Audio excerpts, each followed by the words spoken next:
West Show. Yo, we're back. I'm here with my man Ash over there from the south side. What's up, brother? How you going? South. Almost Deep White south. Cattle almost. I can throw a rock and hit the White Cattle border. What's up, Booth? What's up, man? Hey, before we just jump on, you were just mentioning something about the baseball. Now, I don't follow the baseball over there in America, but it was kind of interesting because it's been revved up now with the playoffs on now. Yeah, man. So you're telling me about your hat? You gonna? Yeah. No, well, being from Cali, you got to pick a team pretty much, and I've always sort of like been not sympathetic, but I sort of side with the Dodgers. Dodgers and the Lakers sort of go hand in hand, so it's always been sort of a Dodger thing. But yeah, no, it was a crazy year, man. Dodgers and Giants had won over 100 games each. But they have the playoff system is like you got to do a wild card if you're not the winner of the division. So because they came second just behind San Francisco, they had to play the Cardinals in that one game wild card game, and I believe the Cardinals were on like a 16, 17, or 18 game winning streak walking into that, and the Dodgers are sort of a little bit shaky sort of near the end of the season. They're trying to catch the Giants, so they didn't have to play, and then the Giants would have fallen down. San Francisco, but they won that game. It was a real tight game, man, right to the end. And then then they played Frisco, and yeah, that went to 5 games as well. Like I was explaining to you before, it's one of the oldest sports rivalries in America. Dodgers and the Giants goes all the way back to when both teams were in New York, and then they relocated out to the West Coast in California. So yeah, no, right now you got the Braves and the Dodgers are in the National League Champion Series. The Braves won the second game today, so they're up 2-0. And then you got Houston and the Red Sox. And I think that series is tied 1-1. So yeah, winner of those two games, of those two series goes to the World Series. Oh, sure. Yeah. Now it's good to touch on a little bit of the baseball over there in America, since this is an American sports show podcast down here in New Zealand. But Out here. yeah. But yeah, man, we're here to talk about some NBA, bro. And we haven't jumped on for a while, but man, a lot's been going on in the league. The season opener is this Wednesday. Wednesday, New Zealand time. Yeah, man. So we got the Nets up against the Bucks. Then Lakers. your LA Lakers up against the Warriors. Oh, yeah. The Warriors, the return of Klay Thompson. Yeah. So they're 5-0 for the season. Yeah, preseason. But Clay's not going to be ready till I think Christmas time. Oh, is he? Yeah. Oh, okay. He's not. They okay. Yeah, see, because I haven't been watching it in the preseason. But yeah, They've gotten deeper, man. Golden State looking all right, man. Yeah. Except for your 6-0 or your 0-6 Doesn't matter. Lakers. But we'll touch on your team. All the shade being thrown at the Lakers. They tell us that the bubble championship don't count, so it's like the preseason games count or something more than that. I don't know. Yeah, man. But no, we'll just go through a couple of topics before we get to your LA Lakers and what you've been preparing for this episode. But I just want to start with the since we're on lockdown here in Auckland still, with the COVID-19 still, the pandemic still around.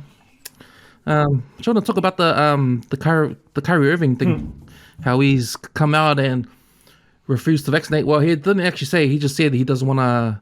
He says it's invasion of privacy if you ask him if he's vaccinated or not, which sort of led Sean Marks to put a hold to his contract. I heard because they'd offered him an extension.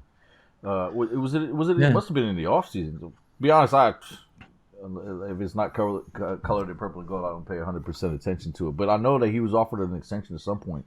So there must have been some sort of clause in his contract that said if he fucking refused to play or something, then they can just say they can yank it. And technically the season hasn't started, I guess. So yeah. Yeah, from what I've heard, so what's going on? So at the Brooklyn Nets, the Barclays Center, they're not allowing anyone unvaccinated in the building. That's right. And and I think in San Francisco, the the Warrior Stadium's doing the same thing, huh? State of California are going to end up being like that, I reckon. Eventually, a lot of the other bigger cities, it's going to happen.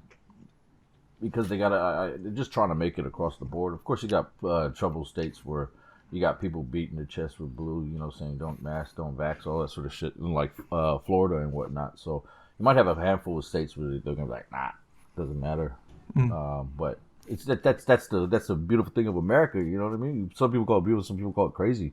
But you got all these different states, and they all sort of govern themselves to an extent. So yeah, that's why you end up in these sort of weird ass predicaments. You end up not getting paid just because you don't want to fucking be one with the team. Yeah, so I just want to get your take on this whole Kyrie Irving thing and his decision, and because you know what, he's got a history of being disruptive to all the teams he's been with, from the Cavs to the Boston, now to Brooklyn Nets. But yeah, man, just want to hear your take on that. He likes to hear himself speak. I think he's one of those as well. He, as much as he says he's not doing this shit for attention, it makes you ask yourself, well, is he really? Like you said, he's done so many stupid ass things already in the past. He burned his bridge with Braun sort of in Cleveland. Just happily doesn't care to throw shade. He gets to Brooklyn. He's like, finally, I'm playing with a player who can make clutch shots. I'm not the only one. And it's like, what are you doing, man? Yeah, I remember. You remember when he was training with the U.S. team and Kobe was there, and I think he was on the college selector, or was he like in the? I don't know if he was on the same team as. They were playing against Kobe in training. And he was hassling Kobe the whole time while I'm playing one-on-one. And he kept telling him, man, I'll beat your ass, I'll beat your ass, I'll beat your ass. Kobe's like, and they got into this big-ass argument sort of thing. Well, not argument, but you know what I mean? It just got a little heated, and Kobe started telling him where to go. And ever since then... I think that was in his rookie season. That was his rookie year, huh? Because he was in the NBA. So it must have been like the fringe team that they put together to let the actual squad beat up on before they fly overseas. But yeah, no, I mean, then you got the whole thing when he went to Boston, and then he sometimes doesn't show up, doesn't want to play. He just was absent from the team. Did the same thing when he went to Brooklyn. I feel sorry for Brooklyn because they built that team, as him being an integral part of that team. And for him to just let him down like that, like, look, without making shit all political and fucking, are you pro-vax and not vax? It doesn't, if just as sports, you know what I mean? As a team, you decide to do this as a team. And if the team's all getting shots and you can't say that, oh, this shit's going to kill me, there's fucking billions of people who got the shot. I don't know if there's billions, but, there's a whole bunch of people that had it. In NFL, a lot of these full teams are all vaccinated, you know what I mean? Like, just part of your job. At my job, you got to get it because we can't go work in certain places. So you just got to do it. And he's just making it more about him, man. And you mentioned it before when we were joking about this shit. It's like the boy who cried wolf. He comes out, oh, the world is flat. Like, really? You really? Did you just... Anyway, Kyrie to me, it's like, whatever, man. You're a distraction. Take your ass somewhere else, man. Go play in China or some shit. He should go play. Hey, he should go play in North Korea with those crazy ass rules we talked about the other time. Kill it over there, man. Yeah, I think you hit the nail on the head when you talked about the team. I don't think there is. Do you think there's a coincidence that they signed James Harden as an insurance policy? Do you think when they did sign James Harden? Because I think because I read somewhere on ESPN that because of all this drama that Kyrie Irving has put the Brooklyn Nets through, he's become sort of expendable now. Mm-hmm. If you know what I mean. Like if they were to get rid of him, they'll be alright with their roster still without him. Yeah, so they've got a deep ass roster.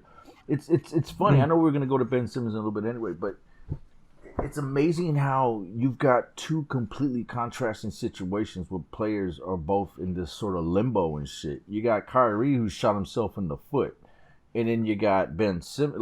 So he's shot himself in the foot, and he's basically making himself untradeable. You know what I'm saying? because other teams go, well, fuck, why would I want to take him? He's not even going to get vaccinated. Because eventually they're all going to have to do this shit. You know what I mean? And then you got Ben Simmons, which is absolutely not his fault. Well, he could have tried to shoot a bit more, but his trade value plummeted because of his coach and his star player on his team throwing him under the bus after they lost.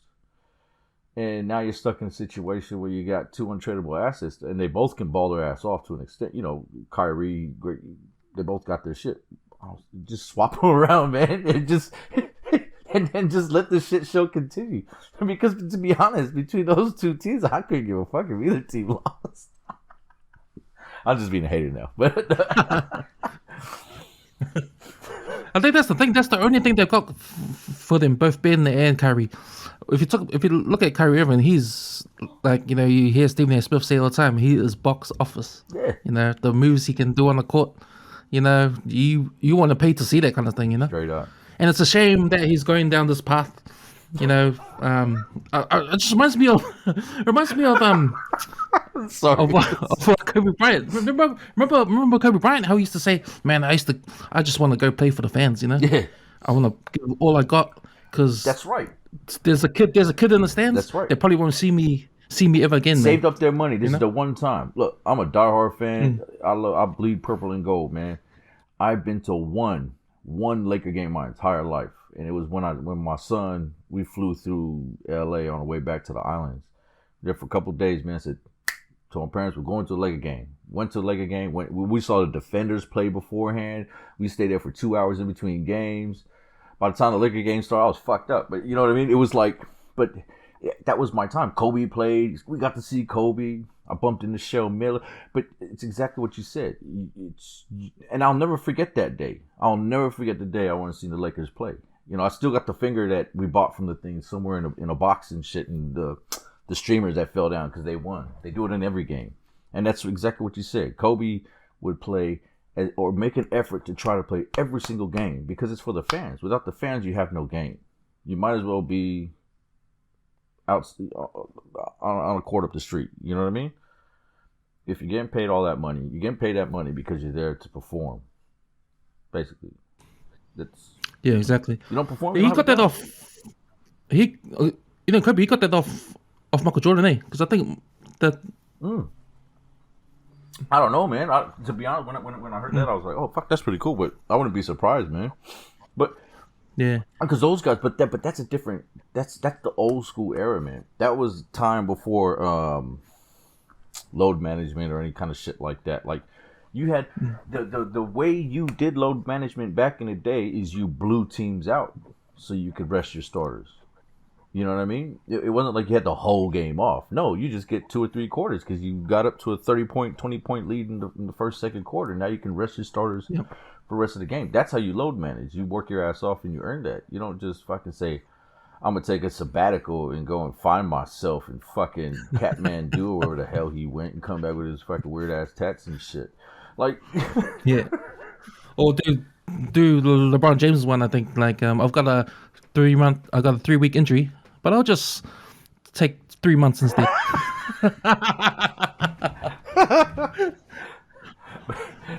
hey, the worst was Shaq. I remember when in Shaq's last days, last year's in LA, that motherfucker would be like, I've got a sore toenail type shit, you know? And then you'd find out that somebody see that motherfucker at McDonald's and with his family and shit, like walking around without a boom boot. Like, come on, man. Yeah, unfortunately, we don't know what's going to happen because, as you said before, Kyrie Irving is in limbo right now, so we don't know what the future holds for him, if he's going to jump on the call or not, or for this team or another team. He's not getting paid, so maybe another team more likely, maybe ask for a trade. They get paid so much, it doesn't matter. You know what I mean? Yeah, like it's and that's what's fucked up is that yes, you're leaving a lot of money on the table, but you made a lot of money already. You could be like, you can get fucked. I'll wait a year, get paid next year. Yeah. So yeah, be interesting to see what happens there.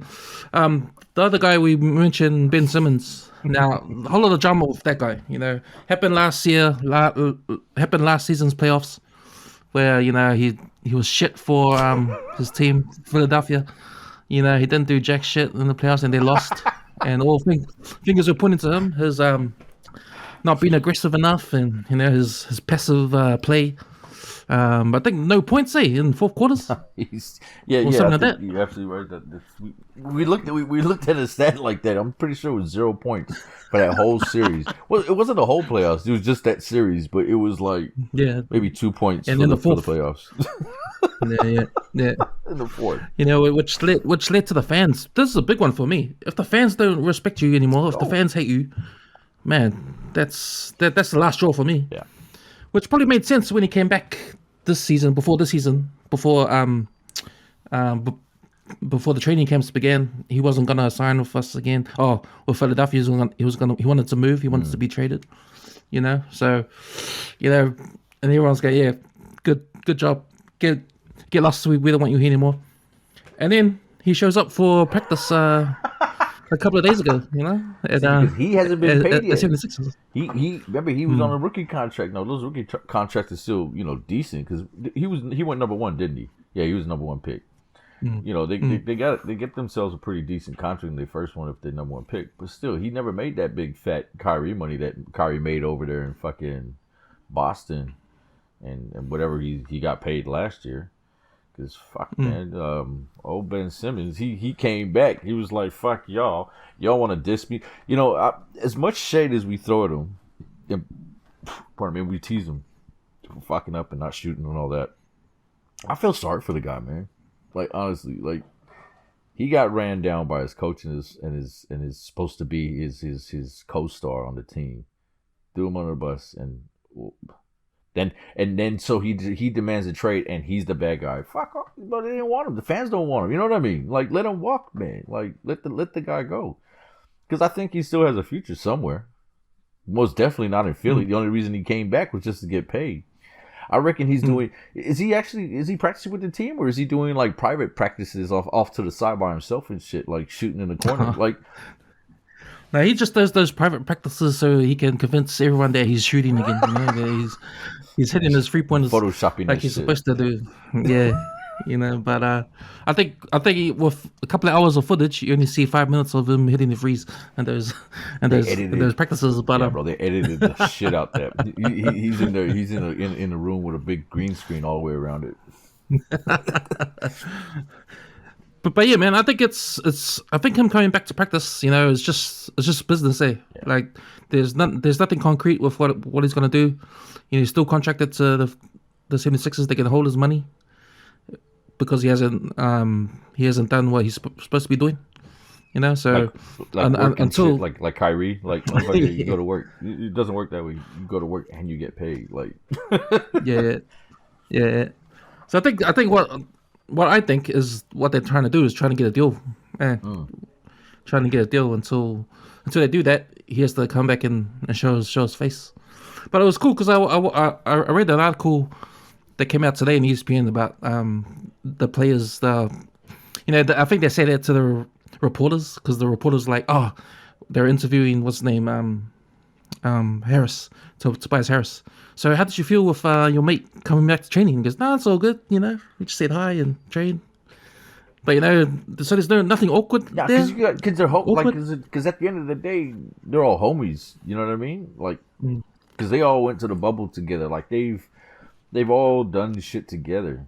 It's just that there's just those sort of key relationships that are fractured that I don't think is repairable. Well, they did the next best thing was oh no, is Doc still there? Doc's still there, huh?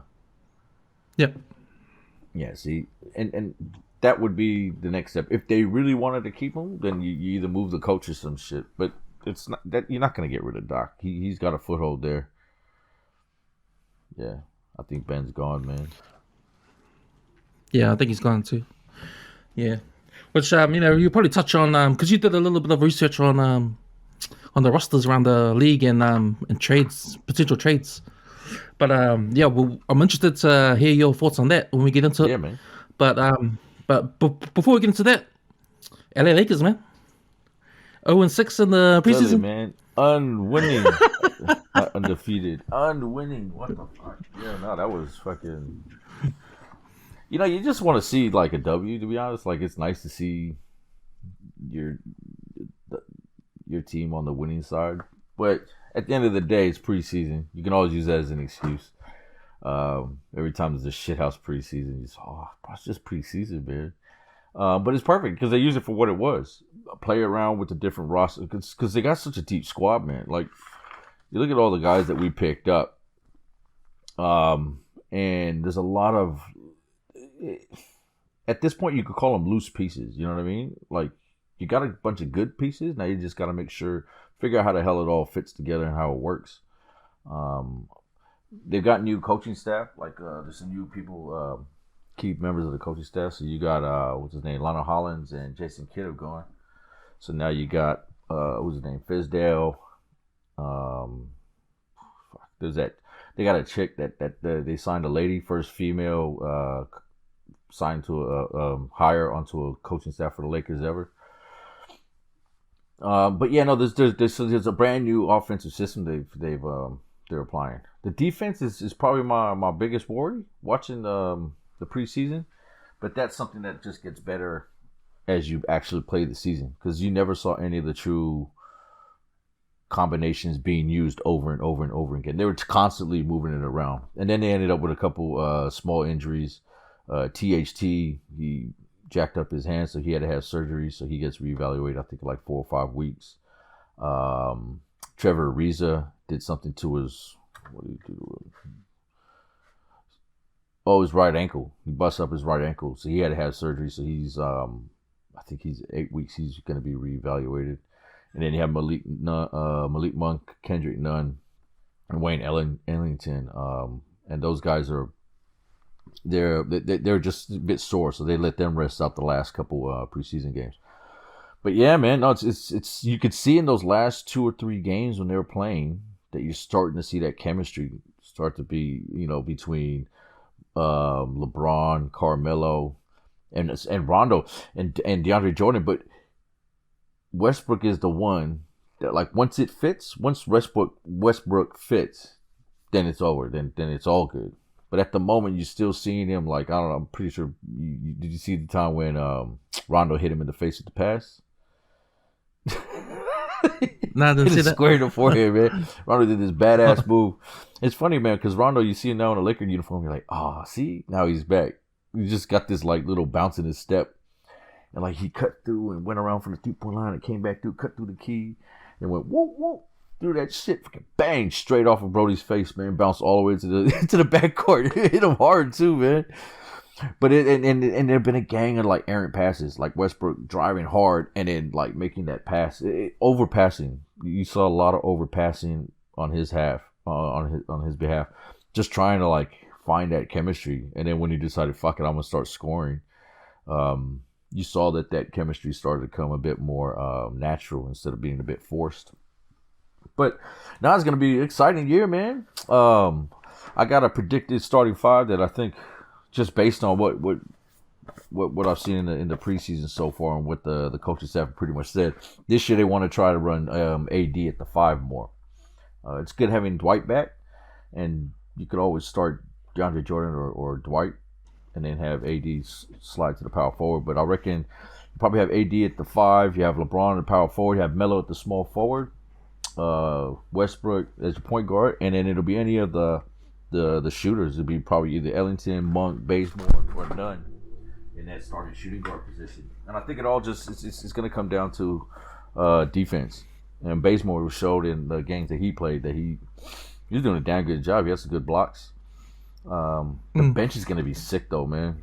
Honestly, it's that the strength of this team, yes, is top heavy, but that second unit's gonna be hard to beat, man. I like Bazemore in the team because when he was with the Blazers for a little while, he was only there for like 10, 15 games before he went to Golden State. He played good for Golden State. Yeah, man. So he's an energy player. He's like a guy that comes off the bench and provides you with that. And he's gonna be open. Sort of like impact. He'll be wide open every single time. And you saw it in the preseason. He was hitting that corner 3 all day, like.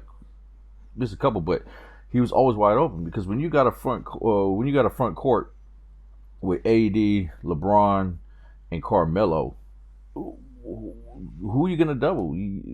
any one of those three, you're gonna get a bucket if you defend them 1-on-1. You know what I mean? And then you got Westbrook over there as a point guard. So somewhere there's a double. So it's all about it's gonna be about passing. The Lakers have, and it's something ridiculous, man. The assist leaders in the season between LeBron, Rondo, and Westbrook, they've got the leader in assists for like the last 10 of the last 13 years or something stupid like that. 9 of the last 12 years. It's been one of those three. And it's been LeBron and Westbrook for the last 3 years. So Showtime is back, you reckon? Yeah, man. Oh, man, they've had some cool ass. There's been some cool shit, like some call in the last game, man. Bill McDonald, one of the Laker commentators, he threw shade. He goes, "And Lob City is where it should be, in purple and gold." And it was crazy because it was Rondo throwing the alley-oop to DeAndre Jordan, and he caught it and he just yammed it like back in the day, and it was like, oh yeah, that's right. So expect to see a whole lot of alley-oops, man. I've seen some crazy ones already to AD, Rondo and AD. Fuck, man, it's great. And 3-point shooters. I'm just a little bit nervous with the guys who we signed as 3-point shooters. They're all bona fide 3-point shooters, but they're all coming off their career best year. So it's just like, how realistic is it that hopefully 2 of the 3 will continue that form through this year? So I don't know that, but that's sort of my take on the whole on my Lakes coming up. Yeah, I like I mentioned him before, but Wayne Ellington, he's money coming off screens, and that curl, man, and they catch and shoot off the curl, man. Bro, he's money on that, and I said that before. He reminds me of Reggie Miller because that was Reggie's signature move. Yeah, hard out around those curls off those screens and shit. And Carmelo, man, you see his shooting. It was like it's just I'm watching these games, and every now and then you're like, it's crazy to see these guys in these jerseys. Like, they're all wearing our purple and gold now. Like, these used to be memes. You know what I mean? Every time somebody was a free agent or a trade room, you see the fucking post and show them in a Laker uniform, and you'd be like, that's all you ever see. But now they're all in Laker uniforms for real. And Austin Reeves. Oh, that's what I forgot to mention. Austin Reeves. So check this. I don't really know who Austin Reeves is. We got this white boy that we drafted. Oh no, we signed as an undrafted free agent. Now apparently he was being scouted by a couple of the teams, and he would have gone sort of second round probably. He was Pac-12. I might be wrong. Pac-12 or Big Ten first team, and he forego the draft so that he could sign with the Lakers as an undrafted free agent. And he's from like Arkansas or some shit, and he's like a real hillbilly kid. And his nickname is HBK. Stands for Hillbilly Kobe. I'm dead serious. And this motherfucker, he can ball, man. He's crack up, man. Like, he's a tall sort of straight up, man. You can watch this shit, man. And when we're done, man, go up and fucking look at his YouTube highlights for preseason, dude. And not only that, because all these other guys are injured, right? It's him and Bazemore that are coming off the bench in the last 2 or 3 preseason games, and it's great, man.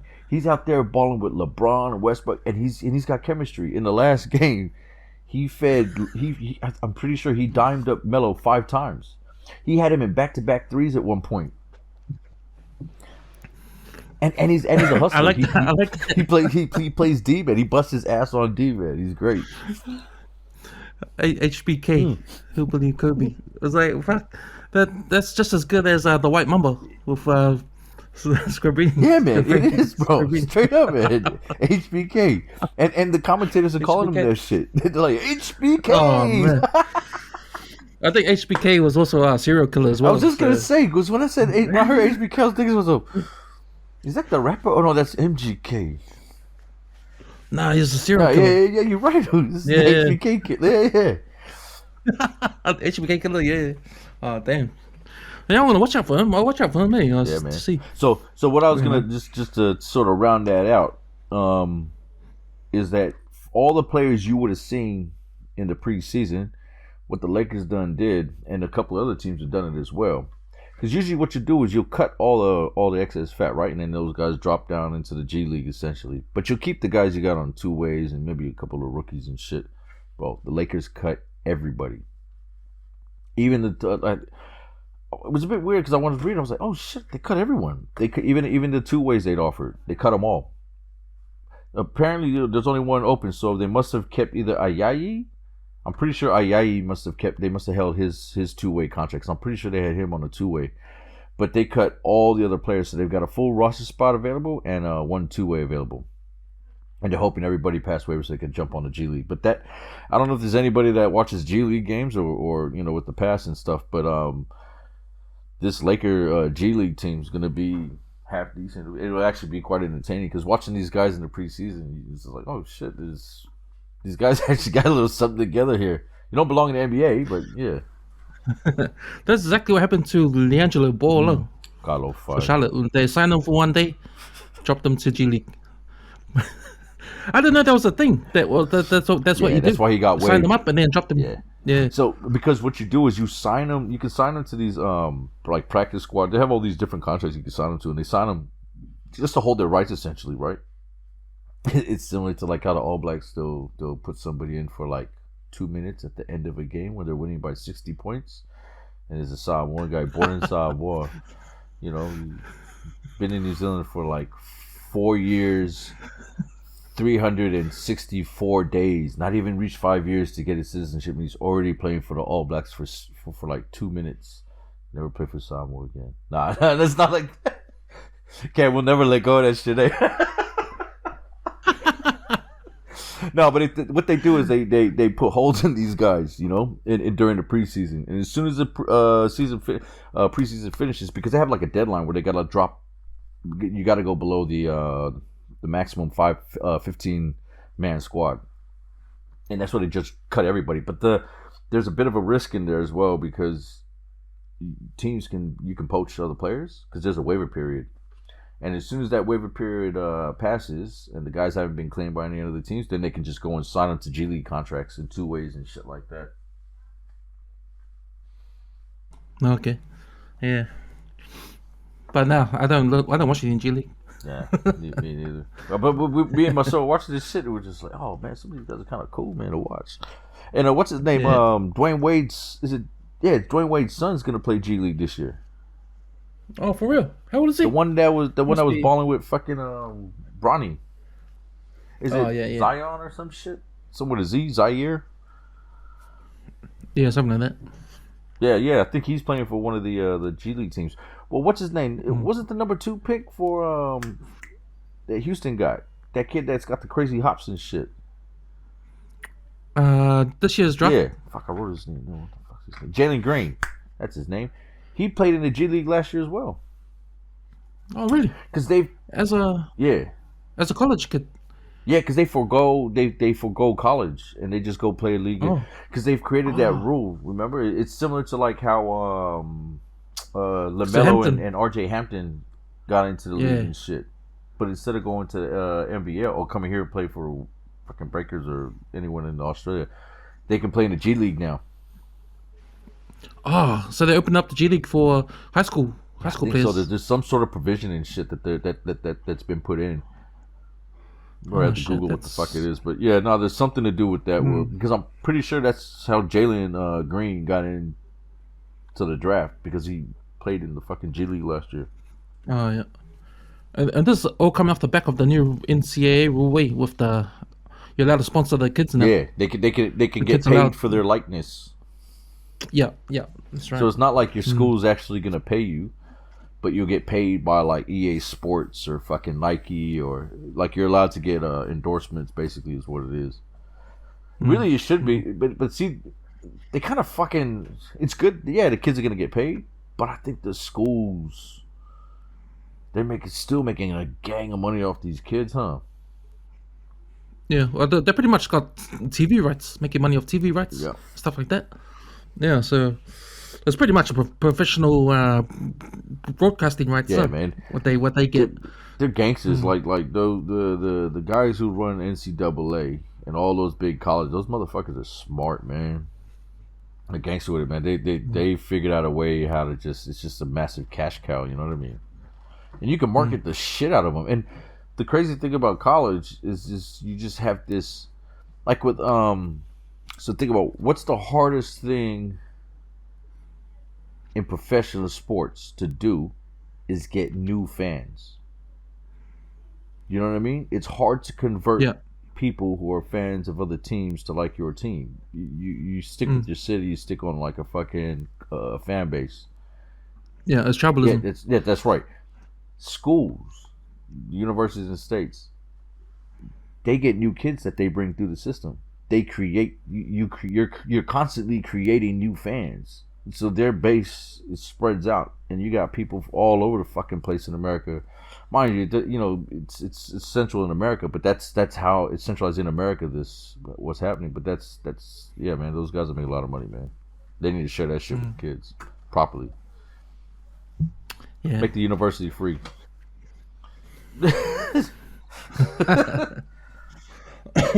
All right, man. We'll come to the last bit of the podcast where we're gonna go around the league, now, and you're just gonna break down some of the. Oh yeah, let's look at some of these how some of these teams have some of the transactions going on. Player movement and shit.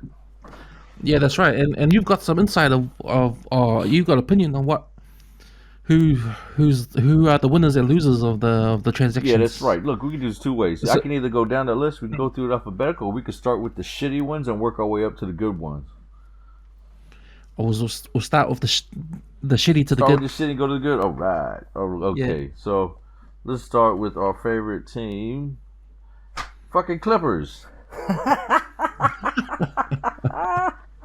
Oh man, you don't have to. Man, the transaction, the people they got doesn't make sense, what man. The fuck? Well, who's the guy they got? They got Justice Winslow from Bucks, and they got Eric Bledsoe. Eric Bledsoe, yeah. And they've lost Beverly, Rondo, and Patrick Patterson.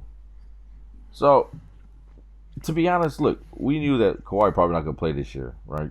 And for some reason, Vegas still trying to keep them in the conversation, and the league still thinks they're a bit respectable because of what they did in the playoffs without Kawhi. But let's just be real. They wouldn't have gotten to that seeding in the playoffs without Kawhi for the whole fucking year. So you imagine them without Kawhi for this year. They should have come up with some sort of contingency plan to like have somebody play in Kawhi's place. Because who the fuck they got? Neither of those guys are going to be able to step into fucking Kawhi's role. Even when he did decide to show up. So I don't know what the hell the Clippers are doing, man. Fucking Clippers, they just moved and just... I don't know. They didn't get better than me. So that was just what the fuck, man. Charlotte. So they picked up Kelly Oubre, who we all know he can be awesome at dunking and hitting threes every now and then and doing commercials and shit, but actually winning the game still hasn't proven that. And they went and lost what's his name? Graham. You know, he was a starting point guard, and then Melo took over. And they lost Malik Monk and they lost Zeller. So in my opinion, they gone down. Then you got Houston and Detroit. The only positive thing Houston and Detroit going for them is that they got the number one and number 2 pick.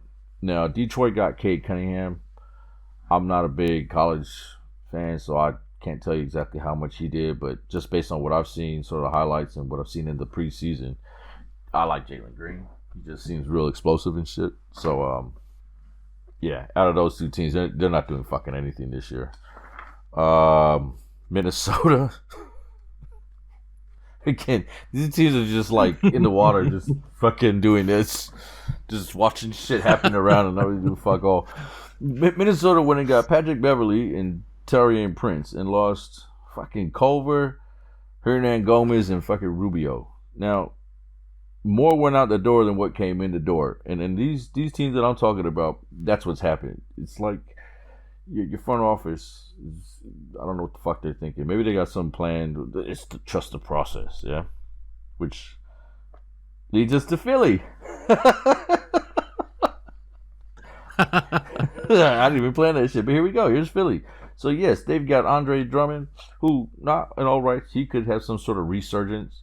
But remember, he's going to be playing behind Embiid. So the only time you're probably going to see Drummond really go off is if Embiid gets hurt, which won't do Philly good anyway. So he's not going to be winning for them. And they got George Niang, that dude who shot threes, and I think he was a 3-and-D type player for Utah last year. But in saying that, then they lost Dwight and they lost Hill. So they really do fuck all.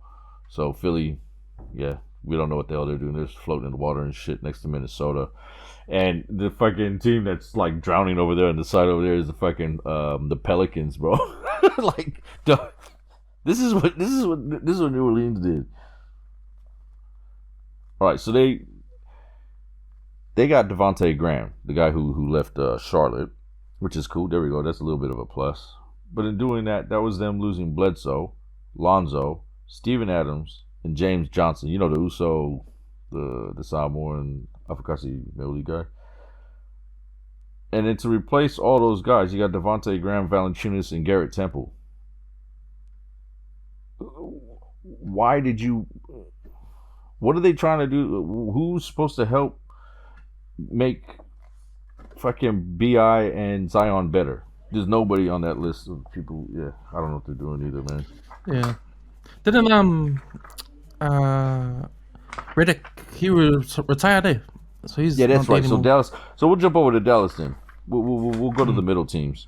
We did have another shit team, Toronto, honorable mention of a shithouse team. Don't know what the fuck they're doing. But yeah, Dallas. Who Dallas get? Here we go. So Dallas did another team, sort of not really. They didn't really get better. Didn't really get any worse. So they lost Josh Richardson. JJ Redick retired, but they picked up Reggie Bullock and Frank Ntilikina, that little French dude.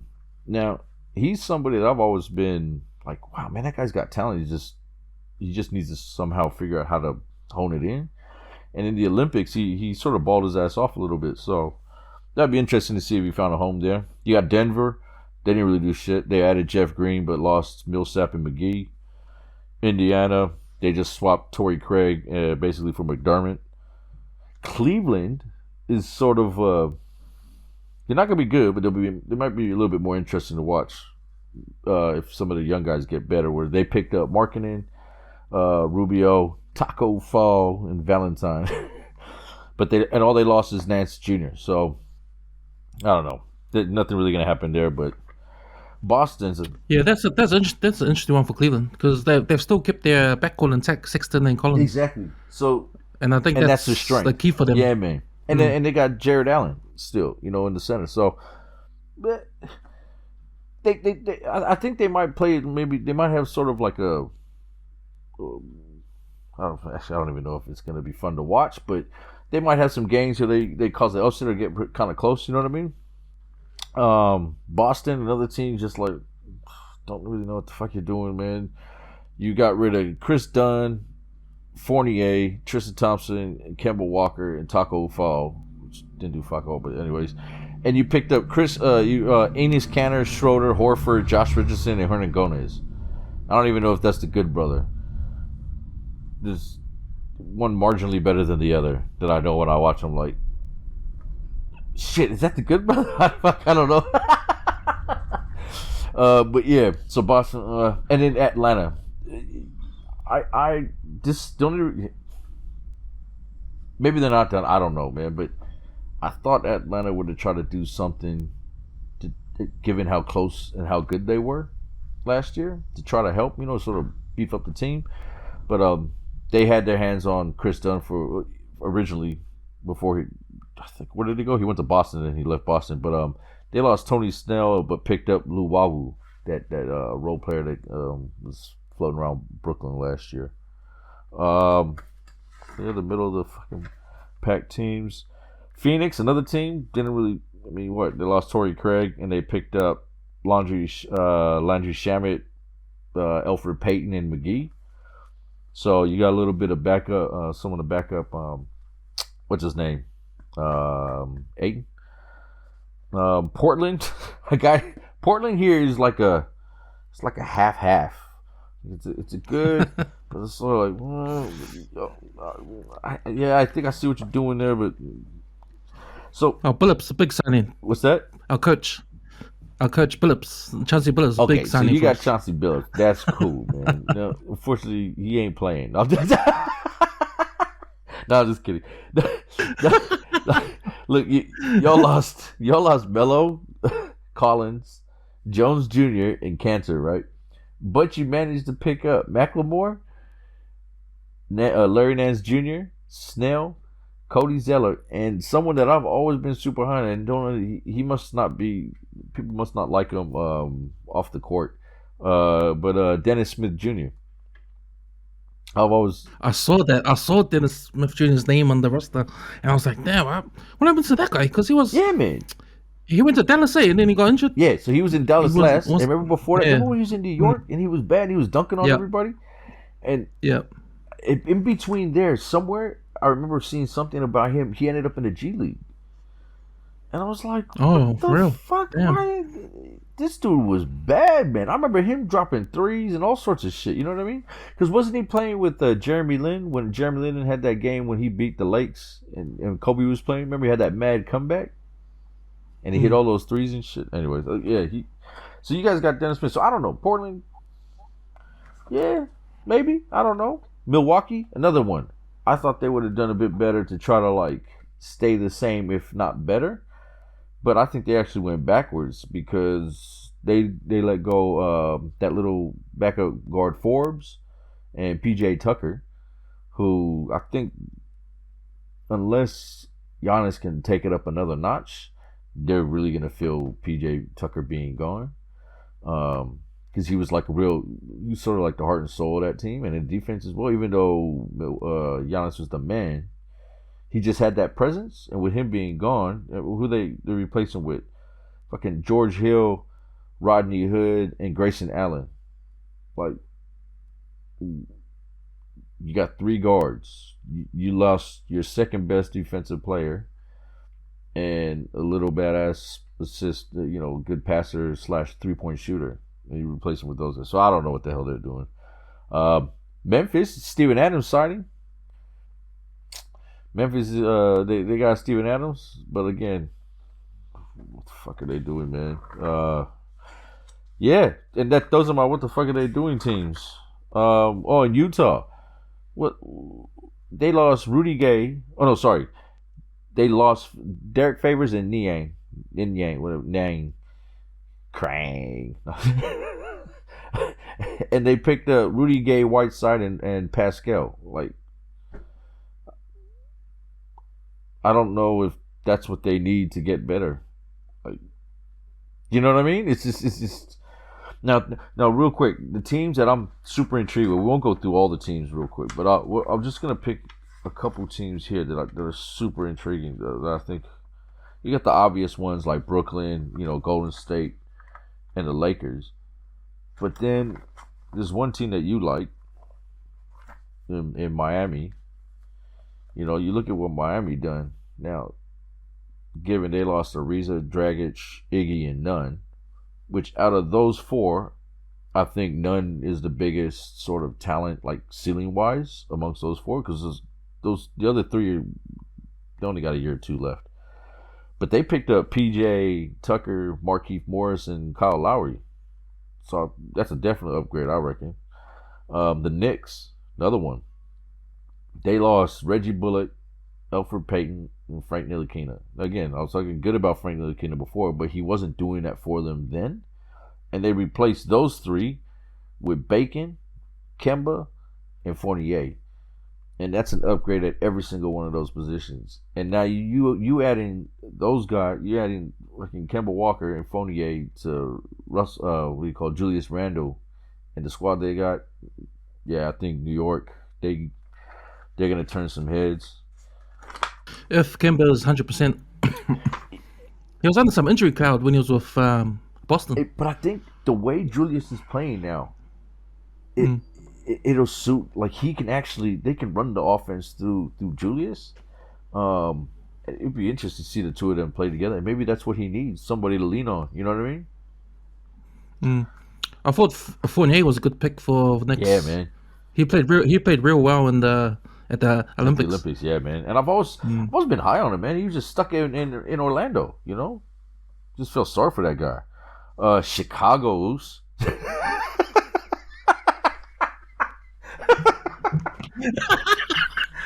He's free. Now he can go and shave his head, and he doesn't have to have that god awful, looking like Caruso, like like the little imp off South Park, you know. No, Chicago, yo. I think Chicago's gonna have a fun team to watch as well, man. So they lost Markkanen, Thaddeus Young, and Valentine, and they done got Lonzo, DeRozan, Derrick Jones Jr., and fucking Caruso. Like, you had Zach LaVine, Kobe White. Like, they've got a dunk squad, man. Like, this shit's ridiculous, man. I'm actually gonna be watching a few Bulls games this year just to check it out, man. Throw some condensed on. I'm happy for Lonzo. I always thought he was the type of player. He needed the right people around him. Yeah, man. He's the type of player that if he's in the wrong team, he's shit. Yeah, hey. Straight up, Boost. But if he's got the right guys around him, it's particular guys. Yeah, man. So it looks like this is the team. These guys he's got around him and the Bulls. These guys will benefit him. He'll play good. He'll play nice with these dudes.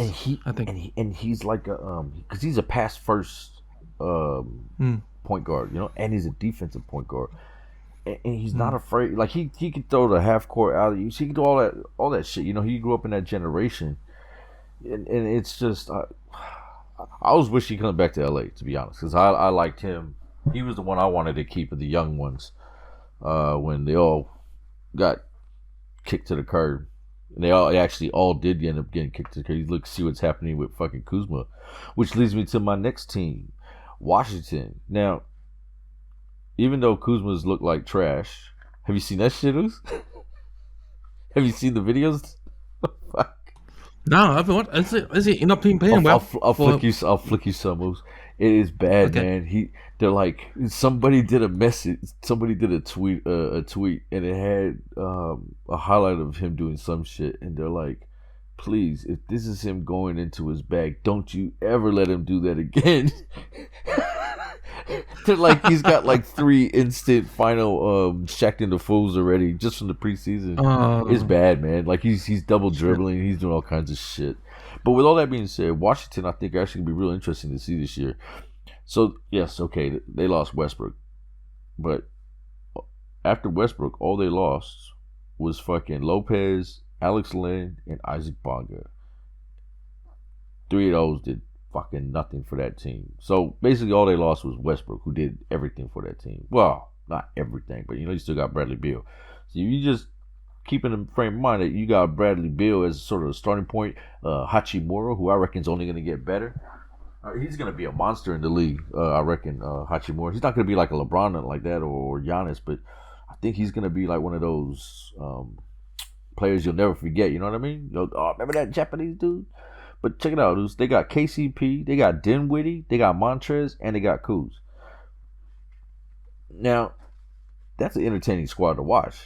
You know what I mean? You're going to have Bradley Beal running with Dinwiddie, Montrezl Harrell, Hachimura. It'll be a fun team to watch. And they still got Davis Bertans there, don't they? Is he still there?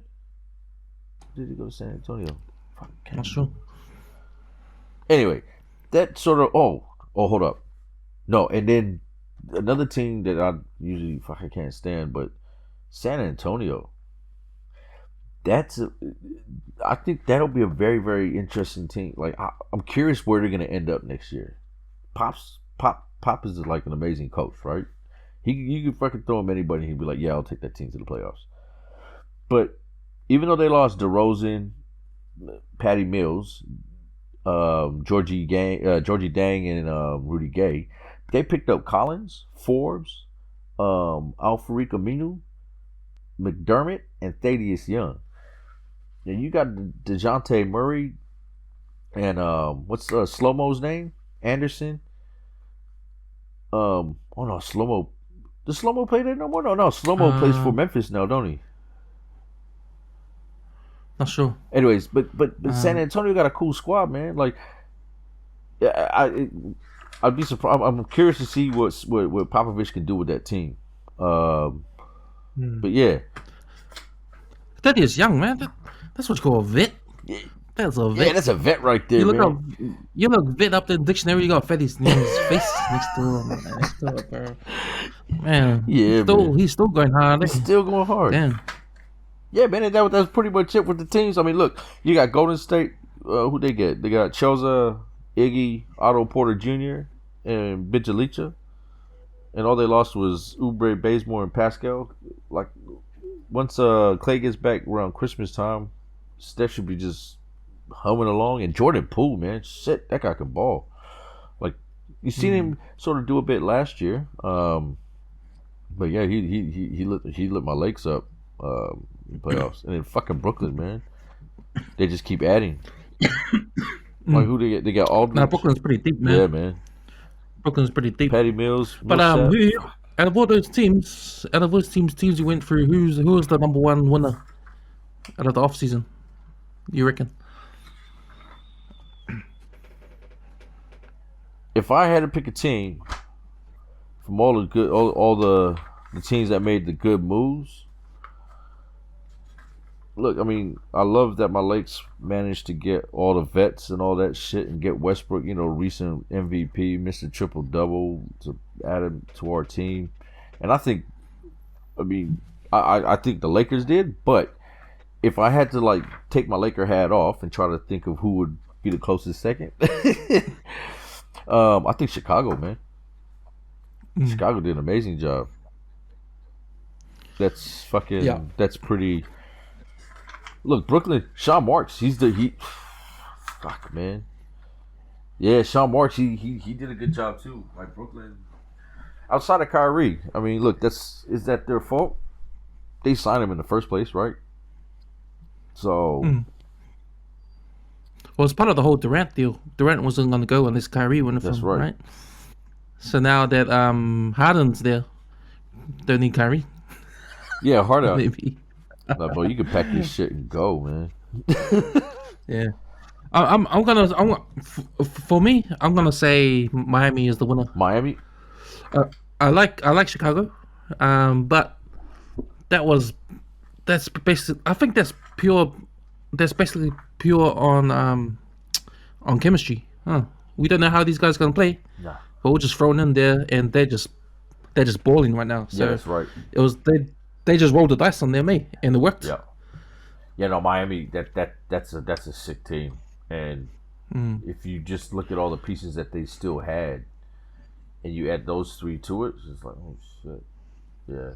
Nah, the way the playoffs will pan out this year be interesting, man. Be real interesting. It'd be interesting to see where the teams are like mid-season. You know what I mean? There's some obvious teams that oh yeah, definitely these teams will be good. But every year there's like one or two surprise teams that manage to sort of creep up in and stay relevant when they shouldn't be. And you're like, what the fuck? Like OKC, 2 years ago with and how they made it in the bubble and shit. But yeah. Nice, bro. Good. Yeah, man. That's good. Looking forward to Wednesday. Are you gonna be working? Or are you gonna be watching the games opening night? Nah, I got work, but I'll be home early enough to just rewind, like just press play from the beginning. You know what I mean? And then fast forward through all the commercial breaks and shit. I think 3:30 is when the LA Lakers play. Yeah. 3 Might be an early day. So. Might be an early day, man. Yeah. Yeah. Tell it. You want to do a real quick, way too early predictions? Oh, you mean like who's gonna face your LA Lakers in the finals? It's not faces. So, just lose. So we're just gonna strictly Eastern Conference? Yeah. Just strictly Eastern Conference. All right. I've got. Yeah, who you reckon top 10 in the East? Or top 8, and then you got playing and shit. Man, it's gonna be a battle. I reckon Eastern Conference Finals, Bucks and Nets. And I think you gotta roll the dice on that one. But I think Nets will take it just because they faced them before and they've learned from their mistakes. They got a year under their belt, and also Milwaukee's got a year under their belt too. So, and they're pretty much intact. On your list that you Who did they From get? Milwaukee? They did fuck off for themselves. Yeah, man. What they do? They like, you know what they did? You know when you like try to get somebody to scratch your back and nobody will scratch your back, and you end up trying to scratch your own back and it look like this. That's what Milwaukee did. Milwaukee, they added George Hill, Rodney Hood, and Grayson Allen. They added a couple 3-point shooters, and they lost PJ Tucker and Brian Forbes. Okay, so they lose a little bit of defense with PJ. Yeah, I so guess they've lost defense. They haven't addressed their and defense. That corner free they've lost. Yeah. Well, not to be honest. That's Rodney Hood be hitting that. But yeah, Rodney Hood could play a little bit of D, I think. But none of those. I mean, what's his name? George Hill, when he played for who was it? Philly last year. He played fuck all. Like he was on the bench. Yeah. Forbes was more of a role player. I noticed than George Hill when he was playing for who was it? Philly last year. But Rodney Hood's an all-round player. Yeah, Rodney Hood. He's a bit more all around. Now Grayson Allen, again, I don't really. He was supposed to be cool out of college, but I think he can dunk. That's all I remember. He can dunk and shoot threes, I think. But I'm like you, so I had. So this is my top 8, right? So I got the Nets winning the Atlantic. I got Milwaukee winning Central, and I got Miami winning Southeast. And then the next tier down, you got Nets and the Sixers. And then the tier below that, you got Boston, Chicago, Atlanta. And then the next level down, you got the play-in tournament, and you're looking at teams like Charlotte, Washington, and possibly Indiana. So I think the East is going to be a logjam from like the 5th to 6th seed and below. It's all going to be this mismatch of fucking teams. And then eventually it'll be Milwaukee, Brooklyn. In the West, I got Denver winning the Northwest. Got the Lakes winning the Pacific. Got Dallas winning the Southwest. Cause I reckon this might be Luka's year. His come out party and shit. And then the next tier you got Utah, Phoenix, and Golden State, and then Memphis and Portland, and then San Antonio and the Clippers trying to get into the play-in tournament. Because in my personal opinion, I think the Clippers is just gonna fall right off, not having somebody to buddy up with PG. And then I think even though Golden State's sort of in the middle of the pack, I think it'll probably end up being the Lakers and Golden State in the West Conference Finals. Just because I think once you get to the playoffs, it's different. It's a whole different animal. And to be honest, none of the teams out west, outside the Lakers, Portland, maybe Denver, or like have any sort of playoff experience as a unit. Where you can say that they'll be better in the playoffs than they are in the regular season. And Golden State, if they're healthy, fuck, man. Who knows? They might just run that shit. And yeah, my Lakers will beat them, and then it'll be Lakers in Brooklyn in the finals. Lakers in 5. We'll see about that. MVP.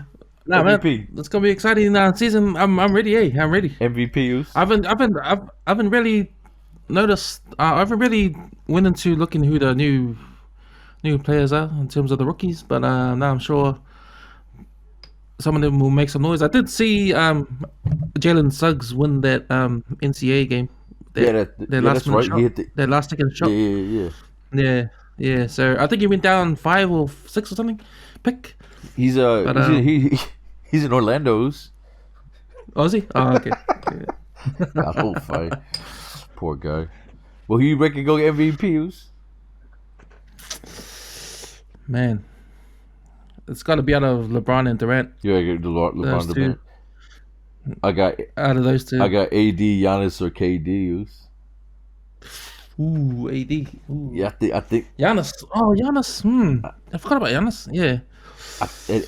But it's still yeah. Who know? I don't know, man. I think you'll see a different AD with Russell next to him. Oh, okay, yeah, I see what you mean. And then he's at the 5 now, and he's always been better at the 5. Where he always refused to play the 5, and this year that was part of the deal of him to come was that he'd play the 5. Cause no one would fucking guard him. And then defensive player, I got AD and Giannis. Who knows? Because if AD has an MVP year, man, he'll win Defensive Player of the Year as well. I reckon. It's either all or nothing. Sixth Man of the Year and Rookie of the Year. I think Jalen Green might get Rookie of the Year. I don't know. Coach of the Year. You got fucking. I reckon if it's Lakers Nets, I think it should be Vogel or Nash to be able to take all that talent and make it work. Yeah. Especially Nash. Yeah, I know, man. I think he doesn't get enough credit. As much shade as we throw at Brooklyn and all that shit, man. It's not easy, man. They don't just go out there and just ball out. Somebody's got to show them what to do, and dealing with all those egos and shit. Or it could be a Cinderella team coach, you know. And then again, Executive of the Year. Again, I think that should be the same thing. It should be either Sean Marks, Rob Pelinka, or even Monty Williams. You know, Monty Williams is the new vice president for basketball operations for the Spurs. So it was Monty that put all those players together for San Antonio for Pop. So, what? Yeah, I don't know. Watch that space, San Antonio. Can't stand them. I'd love to knock them out in the playoffs. It's like one of my favorite teams to beat. Yep. Nah, definitely. Sweet, bro. That's us, man. Yeah, man. That was a good one, Oos. Yeah, it was. Hopefully Adam can join us for the next one. Yeah, hard. But we'll probably do another episode next week, after a few games in the first games of the season. First week. See how it goes. First week of the season. Knock on wood, no injuries and shit, man. I just wanna see like a uncontested season, man. A healthy, competitive NBA season. True that. All right, man. Oh, good, Oos. That's us. Yeah, man. That's us, Oos. Have a good one. You too. Bye.